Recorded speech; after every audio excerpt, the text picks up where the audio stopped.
precisely what socialist governments do, because at the end of the day, you can, I guess, in theory, you can think about all jobs as like, especially in this day and age, like a lot of the jobs that we create in the Western world or in China, they're just fake. You know, you're just kind of holding space.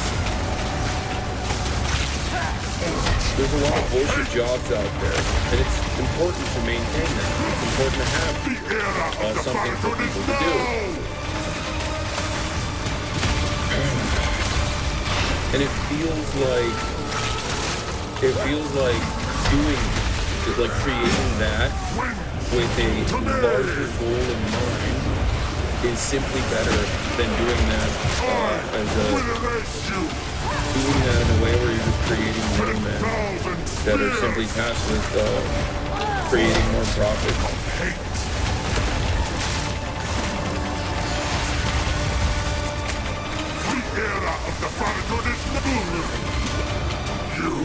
Questioning is the foundation here of the AI boom, which is that it requires a lot of spending, which is that the U.S. is running away with the AI arms race, and it's also questioning some of the big positives that have pushed markets to record. A lot of people put a lot of money into AI, and now they're wondering if that money is needed the way that some of these American companies have said it is. We just don't know what the play is. Yeah, this is moving so fast. It's tough. All right, we're going to stay on top of this. As you said, big loss, especially in the past. A lot more about DeepSeek. It's one of these big stocks that has really changed the game, it seems, in just a couple of days. Without warning, big unknown Chinese firm rattling the US market. Shirley Palmer is CEO of the Palmer Group and the professor of advanced media. He joins me now from New York. Shirley, great to have you with us. It seems like there's a bit of a coup happening in the AI space. Tell me about DeepSeek, what you know about it. I mean, it's a startup. It's a 1-year-old company. A lot of people are downloading it, and the question is it taking on the big guys in the United States? So, DeepSeek. When you're doing IRL complaining, just curious. Right now it's 7 in 3 hours. No. Is a company out of China. It is a startup, as you said. It's about a year old. They have a model called DeepSeek V3, and in the last little bit, they released R1, which is a reasoning engine, and it's open source on an MIT license. You can download it. The magic here is that instead of taking months to train and hundreds of millions of dollars, it took under 2 months to train and cost under, according to the company, under $6 million to train. When you download it, you can post-train it, and pre-trained transformer models need to be post-trained in order to be valuable. And the compute cost is a fraction. We're talking a few percentage. As an AI researcher, I'm highly doubting the narrative. They're using the same models. Everyone attested the agents, and they're stupid as fuck, bro. That's the other part of this process, is that I think, I do, look, I don't think that, like, DeepSeek is particularly brilliant and much, you know, DeepSeek is, like, insane and super brilliant. It's so much better than ChatGPT or anything like that. I think that the significant part about this is that it's, 1, open source, and 2, done much cheaper and much more efficiently, which basically exposes the fraudulent nature of, like, the Western AI conversations. That's it. That's literally it. It exposes it for the bubble that it is. I'm not sitting here and saying, like, it's the greatest invention, like China done did it again or anything like that. I'm just simply saying that, like, it quite literally exposes the way that those seeking out profits down the line in the tech sector have invested themselves into yet another bubble. They just move on from bubble to bubble. They move on from hype to hype. And this was the latest iteration of that. And, you know, the Chinese company coming out and showcasing that they are capable of the Chinese model coming out and showcasing that, like, they can do it for much cheaper and in a shorter period of time, and also release it for free, open source, to the entire world, you know, kind of exposes all of that. It's not, I'm not saying that it's Bro, the algorithm is fucking brilliant. Don't know what the fuck you're talking about. You can have a brilliant algorithm. Like, ChatGPT technically is also quote-unquote brilliant. My point is it autonomous? Is it like truly an autonomous thing that you can substitute for real labor? Can you use it to write scripts, medical scripts for patients? No, you can't. The seed of corruption that now threatens to grow. Like, it's cool. It's a cool. All I can ask is it's a cool piece of technology, and inevitably, I think it will go there. It will become a incredibly valuable search tool. for something greater than we currently possess. While I slumbered under the numbing effect, their ruins may yet hold the secrets. I knew. What have you learned? But I still think it's in its infancy stage. Do whatever it takes. What have you learned? Remember the metaverse and the Apple VR? Yeah, exactly. I mean, those were like obvious duds that fell apart very quickly. Points fraction of what it costs to use the large language models from the big hyperscalers and foundational model builders like OpenAI or Anthropic or any of the AI PhD here. DeepSeek's model costs so low because it's trained upon data generated with ChatGPT. I'm a fan, honestly. They made an innovative step, proving this kind of data can be used effectively. But without some billions OpenAI put up front, given by Microsoft for the most part, the beast has grown too powerful. We can no longer contain it through mortal means. There was once an empire that embraced corruption.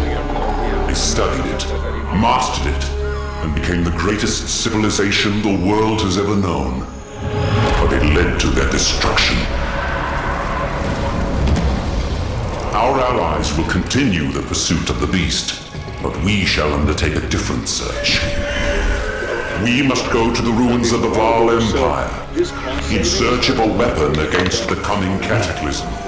Basically, lightweight of the model, meaning you can download it and run it on a laptop, has sent kind of shivers through the spines, because what this really means is there's a possible future where algorithmic efficiency beats brute force computation. And the entire AI industry in the United States and around the world has been thinking about high-level computation and big data centers and a lot of energy use and chips. And now they're thinking, maybe not. What have you learned? So it's a really good one to look at in terms of the numbers, because you're saying, and DeepSeek saying, that they spent just $5.6 million on this new AI model. Meta last week said it would spend upward of $65 billion. How come DeepSeek was able to crack this code and do it so much more efficiently, and the big guys in the US unable to do so? First of all, it's hard to speculate, but let's just say the following. There is a cliche that I believe is a cliche for a reason. There are more honors students in China than there are students in the United States. You're talking about a very deep pool of very smart people. That's thing one. Two, they've been restricted from getting all of the tools they need from the West, including specifically the kind of chips that would do the computation they need to do the advanced computation. This is a mathematical solution to a hardware problem. It's called algorithmic efficiency. They've actually written code that's more efficient than the code that's being used generally in the space throughout the world. So how did they do it? It's open source. You can see their research. They've been very good and transparent about publishing their research. They haven't exactly shown the secret sauce, but it is something that we'll be able to replicate. And by the way, the markets are reacting in a knee-jerk, and most people don't understand any of what I'm about to say to you. No one in the United States, no American, no company anywhere on Earth, to be fair, is going to lay down and die because a couple of engineers figured out a better algorithm. Math is math, and engineering is engineering, and these algorithmic efficiency. He's saying basically the Chinese are smarter. No, I mean, he's not saying the Chinese are smarter. He's just saying the truth that there is unlimited potential in China, and unlike the unlimited potential that exists everywhere, whether it be the African continent or whether it be the Asian continent, China has been able to develop enough that they can take advantage of said unlimited potential. This is the thing that I always advocate for. This is why I advocate to improve material conditions across the board evenly in the United States of America, engage in even development. That's it. That's it. It's not, there's no secret recipe here. There's no secret sauce here. Everyone has the capacity. You have no idea what kind of hidden talents are just being cast aside because of their birthplace, okay? Hay que ser mogólico, la reputa que me parió. He's also stating that because it's so large, because China is a massive country, that there is a likelihood that there are going to be brilliant, innovative engineers there. He's also saying that the hardships that America imposed on Chinese development because they want to stunt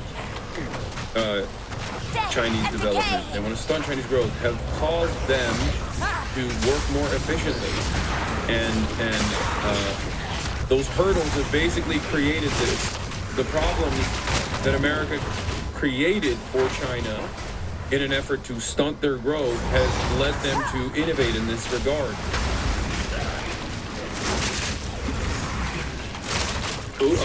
Approaches will be figured out worldwide. Now, what does that mean for NVIDIA's chip prices? What does that mean for nuclear power plants for data centers? What does that mean for future data centers? The jury's still out. By the way, no one's replicated this. For all we know, this is the Sputnik moment, or this is the Cyber Pearl Harbor where they taped this whole thing and it really wasn't done for $5.5 million in 2 months. And we don't know. My guess is it was done for $5 million, $6 million, and was done in 2 months. That's my guess. And we're all going to have to rise to the challenge. And by the way, I am confident everybody will. Yeah, this is the thing. We were talking about the race, the AI race, and I think this is pretty much indicative of the race that has truly just begun. As you say, yes. You can crack this code. If it's a mathematical solution, then you've got people that could work on it. But you touched on something in terms of the hardware and the GPUs and NVIDIA and so forth, and even what it means for electricity consumption for data centers. If what you're hearing from DeepSeek is in fact all factual, what does it actually mean? Does this change the calculation completely for AI? So at the moment, it is much less expensive to run DeepSeek R1 locally than it is to, or even in the cloud, than it is to run any of the other models. So the question is not, is this better or worse? The question is, going forward, is algorithmic efficiency, this ability to run smaller models more efficiently, going to be a better path forward than the brute force massive compute models that we've used so far at OpenAI and Anthropic and at Google Gemini and at Llama, or Meta's Llama? We don't know the answer to that. Right now, it points towards 2 futures. One future is algorithmic efficiency. The other is brute force compute. There's no one in the world who can answer this question right now. It's all speculation. Time will tell. And as you've just said, it's very early days, which is like the beginning of the race. We're nowhere near the end of this race. We've never seen anything come this quickly. We've never seen exponential improvement that has really hit us at this speed. So it's accelerating, and we're going to all learn together. That's just the way it's going to go. And the markets are going to follow along, because markets do that. Lastly, the Chinese company DeepSeek shocked the world when they walked right over OpenAI's nose by releasing the open source R1 model. Not only does it beat their $200 R1 reasoning model, but it also beats Quasonic and Gemini. It wins on key benchmarks, but more importantly, it passes my live test, along with many others on the internet, as long as you don't ask me what happened on April 15, 1989. R1 even wins at math, which is crazy considering OpenAI had the answers in advance. Over the last few days, families have been hearing about R1, and it went viral to become the #1 app in America. This is a big problem for big tech, because it's really for the grip to keep on drifting. This is so funny. Dude, they just... I cannot begin to explain the soft power capability of creating a competitive commodity. Okay? Like, we are generating... we are creating a generation of loyal servants of the People's Republic of China. And normally, conservatives would say this is a negative. I don't care necessarily, as long as it, you know, makes you less antagonistic to foreign nations that the American government wants you to hate and consider adversaries. But it is like, it's it's crazy. It's crazy to think that like the Western world is so desperate for any kind of technological innovation. Like they're just excited. They don't give a shit, and people shouldn't. Like it makes sense. Why shouldn't we? It makes sense. This coincidentally is why Chinese EVs aren't sold in the U.S. Yeah. When is the U.S. government going to ban DC because it's actually a Chinese propaganda app and they're going to force it to be sold to Elon Musk?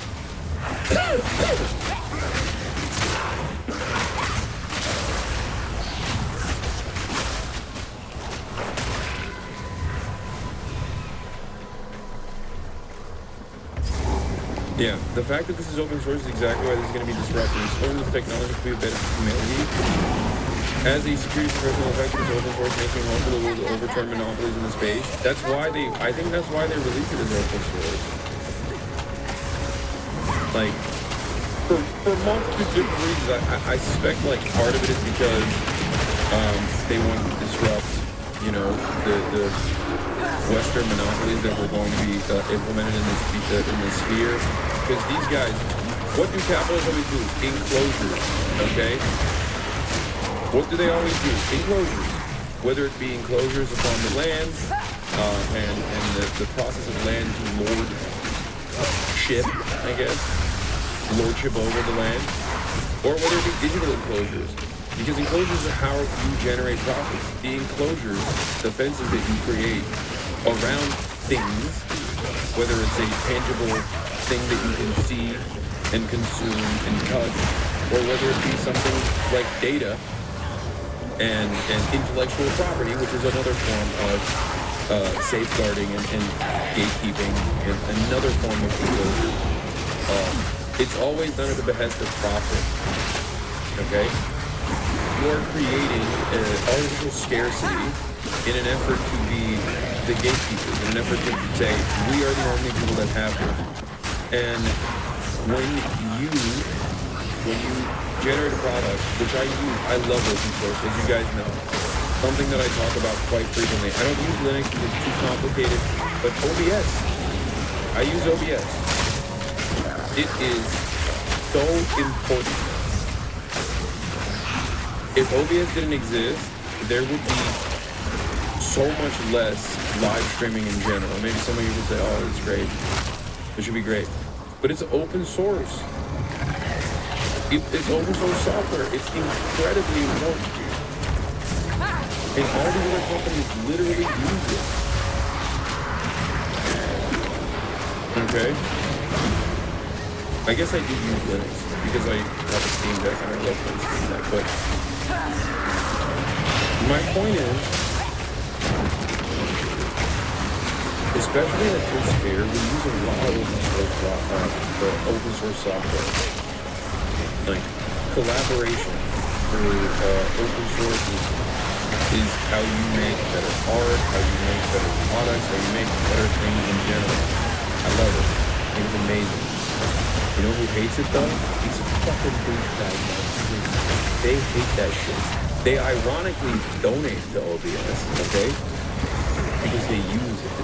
Because they later down the line will add additional things on top of OBS and then basically create their own version of the same product with extra services placed on top of it, where they actually end up,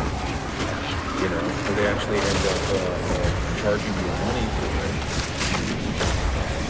But they rely on it first for innovation.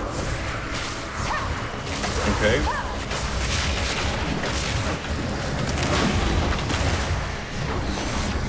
So, especially for AI's infancy, I think open source is really important. Because this entire model relies on unlimited amounts of data. So the more data you put into it, the better you can train, right? As long as you have proper safeguards like this on like what kind of data, and if the proper safeguards on the interpretation of data. So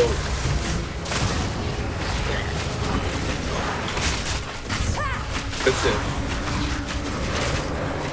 There's not a market on Earth not ran by open source. Important business scratch the surface. Yeah, it's not important. It's vital. It's a necessity.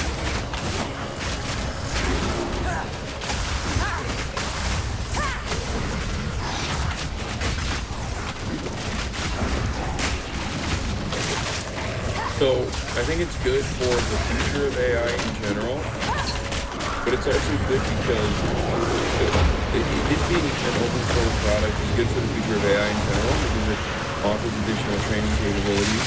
It's good also because this is very, very disruptive to the tech monopoly. It ruins Trump's entire agenda around tech. Like, literally, overnight, they were able to just say, yeah, nope. Oh, you're gonna donate, you're gonna do $500 billion? You're gonna give $500 billion to these charlatans? Here, we did it for way less. There you go, and now everyone can have it for free. Artificial intelligence can be hard and take thousands of GPUs to pull off, but DeepSeek R1 cost less than $10 million and was actually the side project of a hedge fund where their only goal is to create collateral social value. Wall Street is terrified, and Nvidia stock is in for a bloodbath today. Nvidia has been the primary beneficiary of the AI boom, but the whole bubble just got one-shotted by a brutal reality check. In today's video, we'll find out how DeepSeek just changed the course of history. It is January 27th, 2025, and you're watching the Code Report. Big tech is literally shaking right now. Sam Altman coped with a dramatic tweet. A revolution can neither be made nor stopped. The only thing that can be done is for one of several of its children to give it direction by dint of victories. I'm not sure if that's Napoleon Dynamite or Napoleon Bonaparte, but the funny thing is he damn near got ratioed by someone with an anime profile picture that said, "It's not that deep, bro, it's reducible model." In addition, to try to remain competitive with DeepSeek, OpenAI is also offering its O1 mini model to free users. But that's not all. They also released a new thing called Operator, which gives AI access to a browser and allows it to click on buttons and fill out forms on your behalf, which is a game changer because that means you can have ChatGPT go attend your court-appointed DUI courses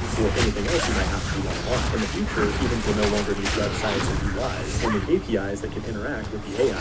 Operator is currently only available to people on a $200 plan, and overall it gets pretty mixed reviews. That's cool and all, but the Chinese are really crushing it right now. DeepSeek is one thing, but they also released this thing called Hunyuan 3D, which can generate 3D meshes and textures, and that's used for people like me who have spent years failing to get good at Blender. But the crazy thing about DeepSeek is that it was just a side project that cost very little money to produce. Even Mark Andreessen called it one of the most amazing and impressive breakthroughs he's ever seen, a profound gift to the world. And because of that, the stock market is panicking and just wiped out nearly $1 billion in value, with Nvidia being the biggest loser, followed by other chip companies like Taiwan Semiconductor and Broadcom. You see, Nvidia's had basically a monopoly on AI training for the last decade because they have better Linux drivers than AMD, and all the machine learning algorithms are optimized for libraries like CUDA, which is... This video is from Fireship. They make banger videos. Highly recommend it. Proprietary, it can only run on Nvidia GPUs, and they have the infrastructure to connect all these GPUs together at scale. As AI models get bigger and more popular, so do the profits of Nvidia, but someone got DeepSeek running on a few Apple M2 Ultras, and that's the 680 billion parameter top-of-the-line model, and that's terrifying if you're a tech investor paying billions of dollars in AI, because if the best state-of-the-art model can operate on relatively cheap consumer hardware, and it's free and open source and developed in China, how are we going to make any mother out of money? If people are calling this the Sputnik moment, when Russia launched... Yeah, here's the thing. This should be your primary takeaway, chat. Okay? This, if nothing else, this should be your primary takeaway from the story, which is that a massive technological leap in terms of efficiency for an existing product in the West is considered devastating. Why is it considered devastating? Because it's, one, produced in a cheaper fashion and also released for free. Like, this is an inherent contradiction under capitalism. And recognizing this should be a radicalizing moment for a lot of people. Like, what? Imagine, like, the invention of the wheel, okay? And then immediately people going, oh, we gotta monetize this, okay? And then there's a newer version of it and people go, oh no. Like, this is devastating. This is really gonna cook our patent on the OG version of the stone wheel, you know? It's messed up. This is really gonna stifle. This new innovative product is really going to stifle our market dominance. Like, what are you talking about, man?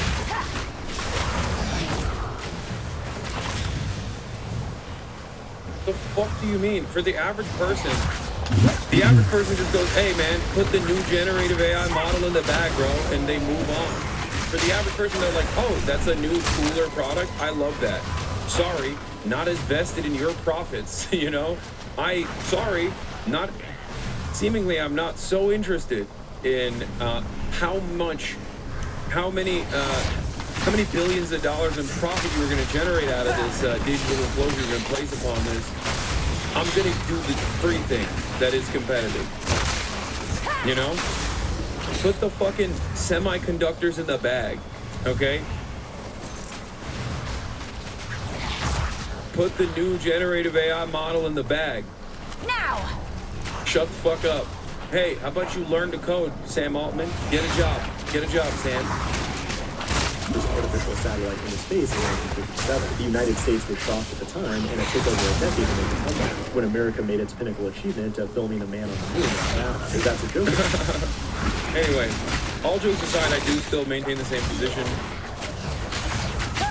I still maintain the position that, like, AI in general, at least at this stage, is just like a mechanism of labor displacement, and that a competent government should create safeguards against that sort of thing to ensure that the new wave of technological efficiency, okay, that will create productivity for the existing labor force, companies should not use this as an opportunity to displace its labor force.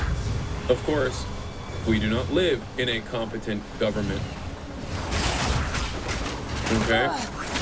We do not live under the rulership of a competent government. For reference, my 4070 Ti 16 gig VRAM barely pulls 200 watts when using DeepSeek R1, and it only utilizes 10 gigs of VRAM. There's literally no point in buying the new RTX 5090 unless gaming. RTX 5070 549 will come